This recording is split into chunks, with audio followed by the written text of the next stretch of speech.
Bonjour et bienvenue sur France et Temps Value, la chaîne qui parle de poker. Il paraît. Et aujourd'hui, on parle d'un ancien, un mec qui jouait déjà au poker alors que nous, on connaissait même pas encore le Milbourne. Et ce mec, c'est Doyle Brunson. On l'a souvent apparenté au père du poker, tant il a apporté à la pratique moderne du jeu. Le grand-père plutôt maintenant.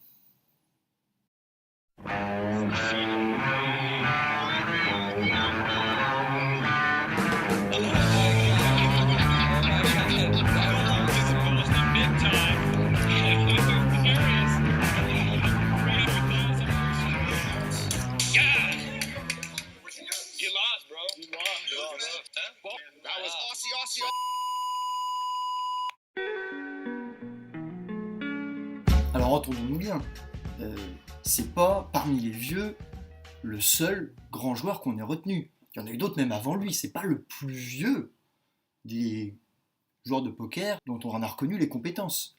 Il y a eu Johnny Moss avant lui, qui a été le premier champion du monde. D'ailleurs, il a été élu par ses pairs la première année, ce qui montrait bien qu'il avait un plus gros respect, et Doyle Brunson faisait partie des gens qui l'avaient élu. Il y a eu aussi Mario Slim, qui a gagné moins de bracelets, bon, qui a fait aussi moins de tournois, mais qui était reconnu pour avoir un très haut niveau. Il a d'ailleurs réussi en Petit Thomas, que Doyle Brunson n'a jamais fait. Il y a aussi Chip Reese, un ami de Doyle Brunson de longue date, ils jouent au poker ensemble depuis très longtemps, lui aussi était reconnu pour être un très bon joueur.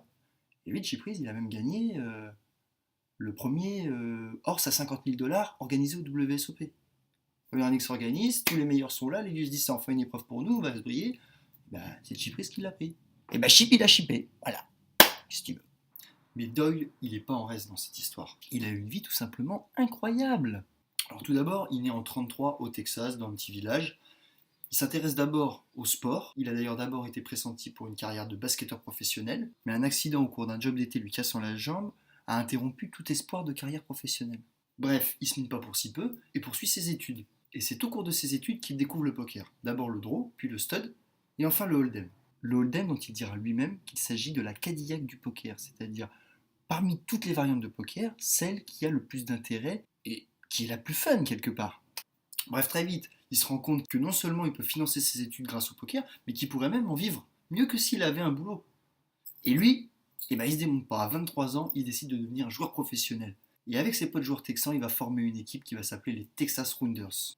Alors les Texas Rounders, c'est tout simplement des mecs qui allaient de partie en partie, donc de ville en ville, à la recherche des meilleures parties de poker, tout simplement. Et c'est à cette époque-là que Doyle a connu le poker d'antan, celui qu'on voit dans les films. Tu joues au poker avec le gun sur la table. Eh ben oui, parce que s'il y a quelqu'un qui veut te prendre ton fric, les flics ils seront pas là pour te défendre. Hein. Je te rappelle que c'est interdit. Eh ouais. Donc il vaut mieux être sur le qui-vive, tu vois. Bah oui, parce qu'à l'époque, le poker c'était pas vraiment légal. Si tu voulais y jouer, il fallait un peu te sortir les doigts. Sinon, tu jouais des allumettes avec ton frère. Et de voyage en voyage, Doyle se retrouve à Las Vegas. Évidemment. Las Vegas, le terrain de jeu de l'Amérique.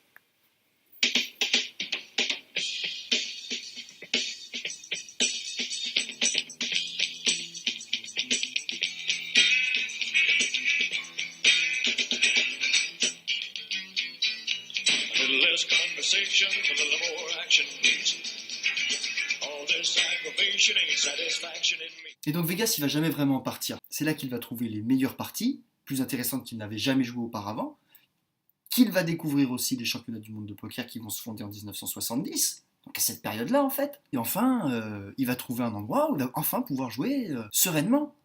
Eh oui, parce que les règles ont changé en cours de temps, surtout à Vegas. Et bref, c'est comme ça qu'il se fait sa petite carrière et que année après année, il revient au World Series et il se fait quelques bracelets. Aujourd'hui, il en est à 10. Et parmi ces victoires, il y a de tout, à boire et à manger. Il y a du Raz, t'as du Stud Hilo, t'as du 7 Card Stud aussi, t'as du Draw, t'as du No Limit Hold'em, Full Ring, Short Ended, comme tu veux. Il régale. Et dans le tas, de main event. A noter que les deux main events dont je vous parle se suivaient. C'est-à-dire qu'il a gagné 2 fois de suite, ce tournoi. Quand on sait que c'est le plus gros tournoi du monde, faire le doublé, c'est beau. Surtout que le mec était texan. Et au Texas, les back-to-back, on connaît pas trop.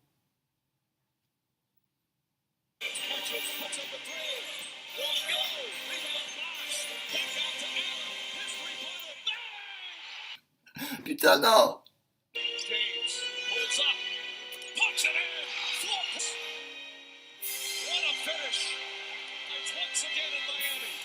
Arrête Jackie, il y a trop d'émotions là. Bon bref, le mec a quand même marqué son histoire déjà par ses victoires. Et tu me diras, il y en a qui en ont gagné encore plus. Alors pourquoi faut s'arrêter sur celui-là? Je rappelle 10 bracelets. Quand Ivy est à 10, Chan aussi, et Helmut à 14. Pourquoi on s'arrête sur le vieillard?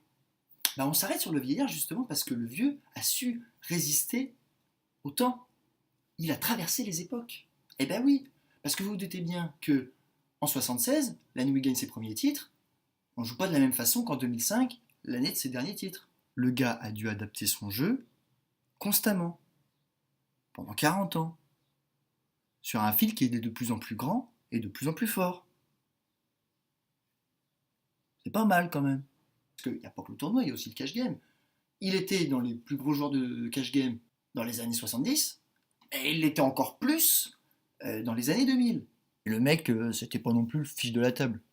Il était pas là pour recaver les autres. Faut exagérer. Et on voit ça tout de suite avec un coup joué par Doyle dont seul lui a le secret face à Tom Dwan. Et tout commence quand un joueur aggro au bouton relance. Vous faites alors un petit 3-bet des familles, histoire de montrer la force de votre main directe. Et une fois que c'est suivi, c'est parti. Numéro 1. Tout d'abord, un petit continuation bet, histoire d'entraîner le poisson dans ses filets. Il suit rapidement et ne vous croit pas. Tranquille. Numéro 2. Alors là, sur la turn, il faut envoyer un barrel beaucoup plus substantiel, histoire de faire grossir le pot. Et quand c'est suivi, on se dit que là, il y a un coup à jouer, il va falloir bien négocier la river. Ouais. Numéro 3. Bon, sur cette brique, il va falloir envoyer un troisième barrel de fou. Alors, réfléchissez 2 minutes, puis finalement, le mieux, bah ouais, je crois que ouais, vaut mieux faire all-in, ça sera plus simple. Voilà. Alors forcément, il est embêté, mais il va jamais vous croire. Il va suivre.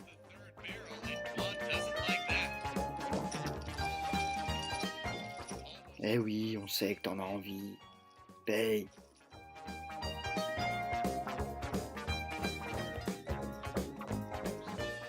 Allez.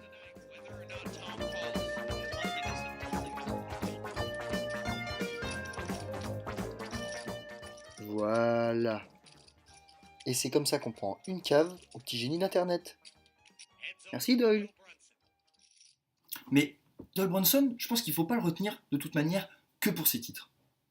C'est très important, mais il n'y a pas que ça. Doyle Brunson, il a vraiment posé une pierre dans l'édifice poker.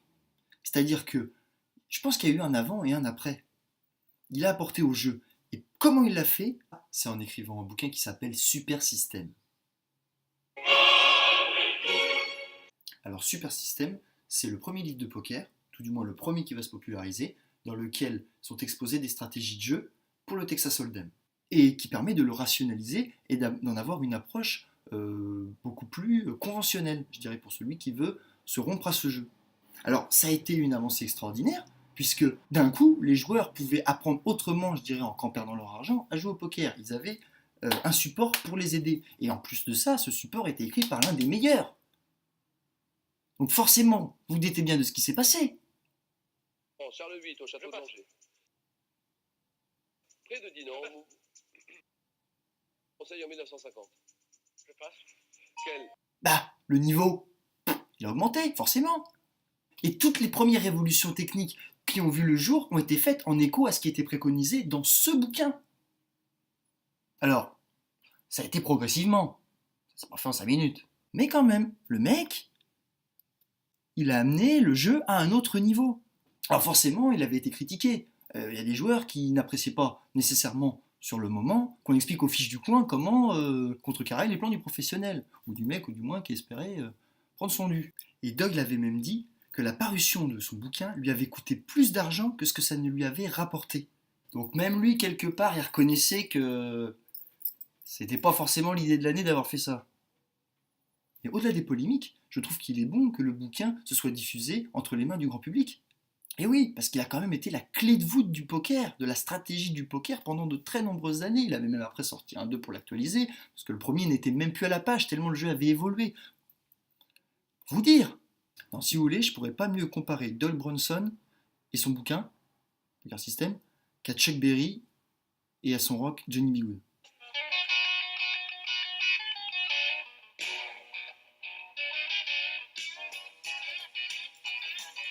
Parce que dans les deux cas, si vous voulez, c'est pas forcément ce qu'il y a de mieux techniquement, même artistiquement dans un cas, mais tous ceux qui l'ont dépassé, qui sont allés au-delà dans le hard rock, etc., sont passés par la case Chuck Berry.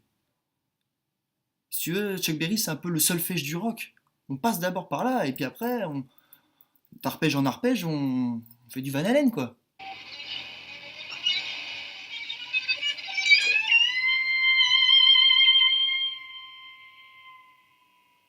Et voilà, il faut passer par la case départ, quoi.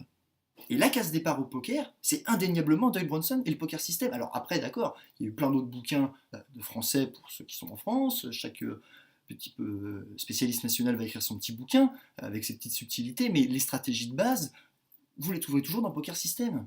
Avec le temps, on peut dire que les stratégies de Doyle Brunson ont été mathématisées, c'est-à-dire qu'on a associé à des ranges qu'il décrivait déjà une certaine équité, et on a pu ainsi calculer mathématiquement quel coup est profitable et ne l'était pas, avec les codes implicites, etc., etc.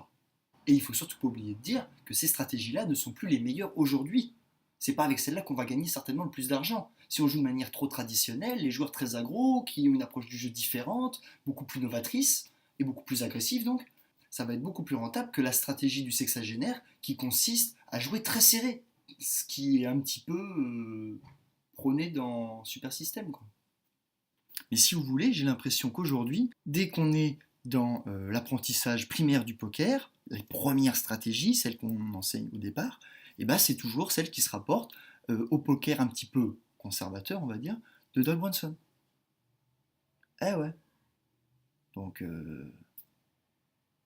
chapeau l'artiste. Pressure again. Maybe he thought it was set deuce, but Doyle just got caught. That's it, right? Now here's our flop. Lullabies, look in your eyes, run around the same old town. Doesn't mean that much to me, not much to you. I've been first and last, look at how the time goes past, but I'm all alone at last, floating home to you.